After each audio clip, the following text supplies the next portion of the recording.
নমস্কার বন্ধুরা, কেমন আছেন সবাই? মাই স্টোরি মাই ব্লগ চ্যানেলের নতুন একটি ভিডিওতে আপনাদের সবাইকে স্বাগত। আজকে আমি কাজকর্ম তো করবই, সেই সঙ্গে একটা খুব সুন্দর বিষয় নিয়ে আপনাদের সঙ্গে আলোচনা করব।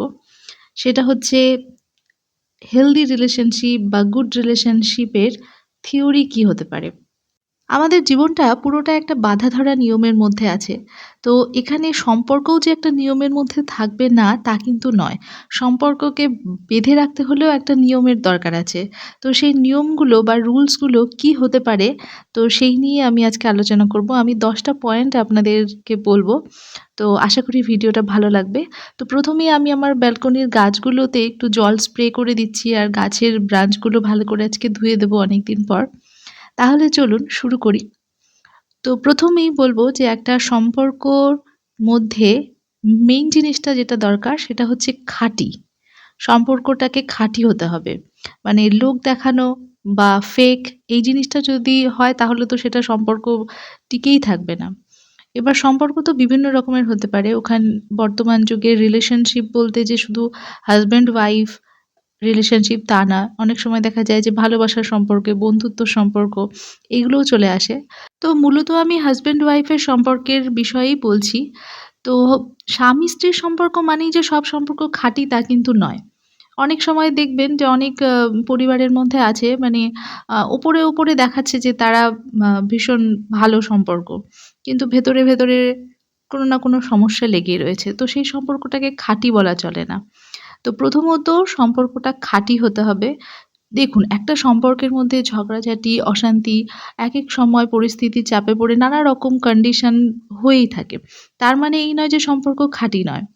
মানে আ খাঁটি বলতে আমি বোঝাচ্ছি যে একে অপরের প্রতি সম্পূর্ণ মানে বা বিশ্বাস থাকাটা দরকার। মানে একজন আরেকজন যাই হোক না কেন, হয়তো সাময়িক কিছু ঝামেলা হতেই পারে। তার মানে এই নয় যে বিশ্বাস থাকবে না। তো সেই ক্ষেত্রেই সম্পর্কটাকে আমি খাঁটি বলছি। তো সেই খাঁটি বিষয়টা থাকা দরকার। তারপরে যে জিনিসগুলো রয়েছে যেগুলো আমাদের সম্পর্ককে শক্তিশালী করে তোলে, সেটা হচ্ছে প্রত্যেককে মূল্য দেওয়া। হাসব্যান্ড ওয়াইফকে তার যোগ্য মূল্যটা দেবে এবং ওয়াইফ তো অবশ্যই তার হাসব্যান্ডকে যোগ্য সম্মান দেখাবে। কিন্তু কি বলুন তো অনেক সময় হয় যে ওয়াইফরা হয়তোবা যোগ্য সম্মান বা যোগ্য সেই মূল্যটা পায় না পরিবারের কাছ থেকে বা হাসব্যান্ডের কাছ থেকেও। হাসব্যান্ডরা মনে করে এ তো এখন আমার দায়িত্ব, আমার সংসারের একজন। তো এর আবার কি মূল্য? বা তার যে আলাদা মতামত থাকতে পারে বা তার কোনো কিছু করার যে ইচ্ছে সেটাকে সাপোর্ট করা, এনকারেজ করা। এই একে অপরকে এনকারেজ করার এই জিনিসটা কিন্তু থাকতেই হবে। এই জিনিসটা সম্পর্ককে অনেক বেশি শক্তিশালী করে তোলে। তারপরে একটা জিনিস হচ্ছে কমনালিটি। কমনালিটি এই জিনিসটা খুবই ইম্পোর্টেন্ট। সেটা হচ্ছে মতের মিল হওয়া বা যেমন ধরুন ঈশ্বরের বিশ্বাস কিন্তু আমাদের সবার প্রায় একই রকমই হয়। একটা পরিবারে আ আমরা যে দেবতাকে পুজো করি স্বামী, স্ত্রী বা সন্তানরা সেই একই ট্র্যাকের মধ্যেই পড়ে। তো এই জিনিসটার মধ্যে সিমিলারিটি থাকাটা দরকার। এই ধরনের ধার্মিক বা নৈতিক দিক থেকে যে ভ্যালু রয়েছে, মূল্যবোধের যে বিষয়টা, তো সেখানে নীতিগত দিক থেকে যদি দুজনের মানসিকতা একই রকম থাকে, তাহলে অনেকটা মিল সম্ভব। মানে মতের মিল হয়ে যাচ্ছে যেখানে, সেখানে আর কোনো প্রবলেম হয় না। তো এই কমনালিটি বিষয়টা খুব ইম্পোর্টেন্ট। তার পরের পয়েন্টটা হচ্ছে অ্যাট্রাকশন মানে আকর্ষণ। একে অপরের প্রতি আকর্ষণ থাকাটা খুবই দরকার। সম্পর্ক হয়তোবা বেশিরভাগ কি হয় বলুন তো? বিয়ে থাওয়ার পর কয়েক বছরে হাসব্যান্ড ওয়াইফ এর মধ্যে আকর্ষণ থাকে, তারপরে ধীরে কমে যেতে থাকে। কিন্তু এই জিনিসটা আসলেও ঠিক না। কমে যাওয়ার যে বিষয়টা বললাম, এটা অনেক সময় আমরা আ Facebook এ লোকের মুখে শুনি যে ওই ১ম ঠিক থাকে তারপরে ধীরে কমে যায়। কিন্তু অ্যাকচুয়ালি কমে যায় না। দায়িত্ব, তারপরে সংসার সামলানো, বাচ্চা-কাচ্চা সামলানো সবকিছুর মধ্যে পড়েও সবকিছু মিলেমিশে অ্যাট্রাকশনটা কিন্তু আরো বেড়ে যায় আমি বলব। হ্যাঁ, দৃষ্টিভঙ্গিটা আলাদা। অ্যাট্রাকশন বা আকর্ষণের যে দৃষ্টিভঙ্গিটা, সেটার মানেটা হয়তো আলাদা। কিন্তু সবকিছু মিলেমিশে এই আকর্ষণটা আমাদের একে অপরের প্রতি কিন্তু থাকতেই হয়। একটা ভালো সম্পর্ক যদি টিকিয়ে রাখতে হয়। ঘরের ভেতরের কাজ করে আমি আবার ছাদে চলে এসেছি। ছাদে আমার অনেক কাজ আছে। এই যে গাঁদা ফুল গাছটাতে তো বেশ ভালো ফুল ধরে, কিন্তু হেলে পড়েছে। তো ওইজন্য আমি একটা কাপড় দিয়ে বেঁধে নিচ্ছি। কিন্তু কি বলুন তো, আমাকে একটা কিছু আ লাঠি পুঁতে তারপরে বাঁধতে হতো। তো আমি ছাদে এখন সেরকম কোনো লাঠি পেলাম না। তো ওইজন্য এমনি বেঁধে রাখলাম। আরো কিছু ছাদে কাজ আছে। তো সেগুলো আপনারা দেখতে থাকুন। আর আমি আমার পরের পয়েন্টটা বলি। সেটা হচ্ছে স্বাধীনতা। আমরা কিন্তু আমাদের দেশ যেখানে স্বাধীন, আমাদের মনও সেখানে স্বাধীন। তো মনকে কখনো মানে বেড়া জালের মধ্যে বেঁধে রাখা উচিত না। তো একে অপরকে সেই স্বাধীনতা বা স্পেস দেওয়াটা দরকার। হাসব্যান্ডরাও আ বাইরে যখন কাজ করে, তো তাদের মধ্যে বিভিন্ন রকমের মানে চিন্তা ভাবনা অনেক কিছু কাজ করে। তো তাদেরকে বন্ধু-বান্ধবের সঙ্গে একটু মেলামেশা করলো, কোথাও ঘুরতে গেল, এই নিয়ে ওয়াইফদের যেমন খিটমিট করা উচিত না, তেমনি হাসব্যান্ডদেরও উচিত ওয়াইফদেরকেও সেই স্বাধীনতাটা দেওয়া যে, "যাও আজকে বিকেলবেলা বন্ধুদের সঙ্গে একটু ঘুরে এসো" বা নিজে ঘুরতে নিয়ে যাওয়া। কারণ আমরা হাউসওয়াইফরা তো সারাদিন ঘরবন্দি থাকি। তো একটু বাইরের স্পেসে বের হলে খুব ভালো ফিল হয়। তো সেই একে অপরকে স্বাধীনতা দেওয়াটা কিন্তু খুব দরকার। স্বাধীনতা দেওয়ার মানে এই না যে রাশটা আলগা হয়ে গেল, সেরকম কোনো ব্যাপার নেই। আসলে একটা ভালো সম্পর্ক তখনই তৈরি হয় যখন আমাদের মন থেকে আমরা খুশি থাকি। তো এই মনটাকে খুশি করার জন্য প্রত্যেককেই নিজের, নিজের স্পেস দেওয়া উচিত। যে স্পেসের মধ্যে কেউ ইন্টারফেয়ার করতে যাবে না। কি করছে করুক, এটা ওর সময়, ও সময়টাকে যেভাবে পারুক কাজে লাগাক। তো এইরকম একটা বিষয় কিন্তু থাকতেই হয়। তারপরে আরেকটা পয়েন্ট বলি, সেটা হচ্ছে প্রোটেকশন। অনেক সময় মনে হয় যে ওয়াইফদেরকে সাধারণত হাসব্যান্ডরা প্রোটেক্ট করে। কারণ আ সাধারণ দৃষ্টিভঙ্গিতে মনে হয় ওয়াইফরা মানে যেহেতু নারী, তো নারীদেরকে পুরুষ সমাজ প্রোটেক্ট করে এসছে। তো এটা তো বলার অপেক্ষা রাখে না। বিষয়টা আমরা যতই তর্ক করি না কেন, নারীদেরকে একদিকে পুরুষরা যেমন দুর্বল ভাবে, ওইজন্য নিজেরাই আবার প্রোটেক্ট করে। তো সেই প্রোটেকশন এর কথা তো আমি বলছি না, সেটা তো রয়েছেই, সেটা স্বামীর দায়িত্ব ওয়াইফকে প্রোটেক্ট করা। একই রকমভাবে ওয়াইফরাও কিন্তু হাসব্যান্ডদেরকে প্রোটেক্ট করে একটা সময়। সেটা হচ্ছে হয়তো বয়স হয়ে গেলে হাসব্যান্ডদের দেখাশোনা করা, এই সমস্ত জিনিসগুলো কিন্তু খুব কেয়ারফুলি স্ত্রীরা করে। তো সেই একে অপরের প্রোটেকশনটা কিন্তু দুজনের মধ্যেই থাকা দরকার। প্রোটেকশন দেওয়া এবং প্রোটেকশন নেওয়া দুটোরই আন্ডারস্ট্যান্ডিং থাকতে হবে। আরেকটা জিনিস বলি, সেটা হচ্ছে এর আগে বললাম না যে সাপোর্ট করা। শুধুমাত্র কোনো কাজের ক্ষেত্রে সাপোর্টের ব্যাপারটা আমি বলছি না। এখানে যেটা আমি বলছি সেটা হচ্ছে ইমোশনাল সাপোর্ট।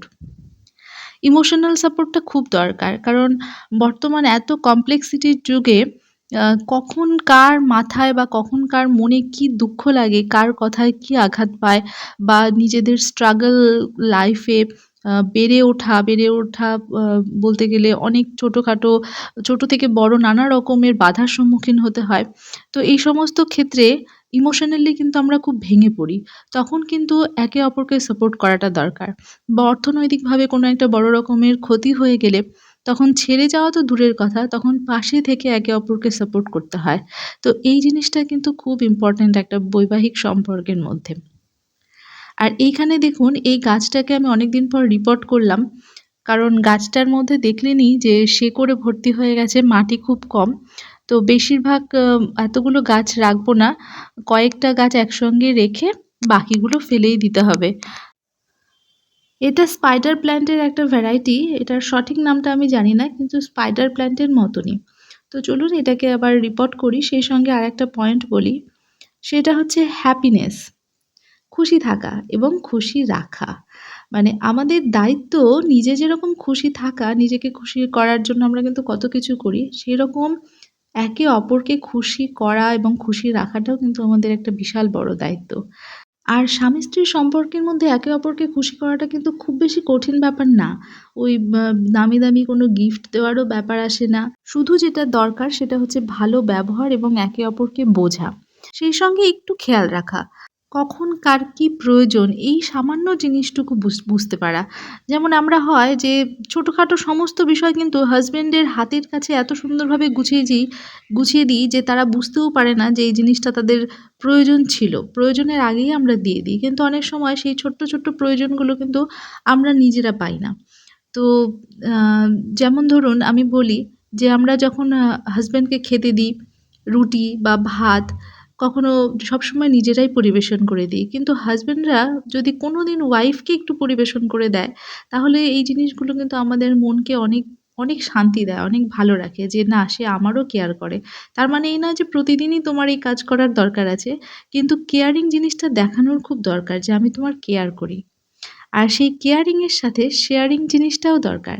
আমি এখানে নিচে এসছিলাম সৃষ্টির খোঁজ করতে। যে নিচে যেখানে ওরা ভাড়া থাকে ঘরে, তো আমি ভেবেছি সৃষ্টি ওখানে গেছিল তো আবার চলে এসছে। তো এসে এই যে এই ঘরে পড়তে বসেছে। তো চলুন আর দুটো পয়েন্ট বলব সেগুলো ফটাফট বলে নিই। তো কেয়ারিং এর সঙ্গে যেটা খুব ইম্পোর্টেন্ট পয়েন্ট সেটা হচ্ছে শেয়ারিং। নিজের ফিলিংস গুলো শেয়ার করা। হাসব্যান্ড ওয়াইফ এর মধ্যে তো জিনিসপত্র শেয়ারের ব্যাপার নেই। কারণ এখানে আমার যা তারও সেটা। মানে দুজনের একই জিনিস।